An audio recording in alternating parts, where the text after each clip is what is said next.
วิตหอพักอาหารหลักก็คือต้มมีป่านนั้นหน้าตายังดีกินต้มมีทุกมื้อทุกวันเงินบ่มีพอซื้อมา2 ห่อ 3 พันชีวิตนักศึกษานั้นต้องทนกันใช้จ่ายอดนอนพ่อแม่ทุกจนเพิ่นยังทนหาเงินส่งให้ลูกมาเรียนอยู่มหาลัยกำลังใจพ่อแม่เพียบพร้อมอดทนค้าขายเพื่ออาบไหลเพียงใดแม่ยอมนั่งขายผักสีหอมปอม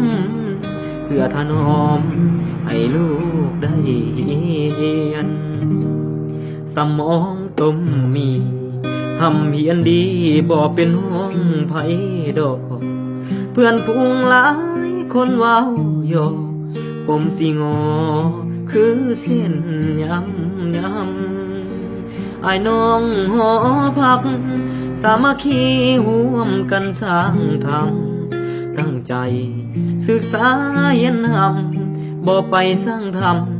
เรื่องราวบ่ดีชีวิตหอพักเป้าหมายหลักคือใบ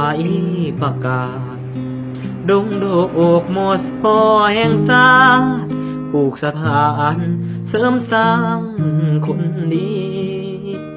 จะเดินตามฝันให้แม่นั้นภูมิใจลูกมีเรียนจบ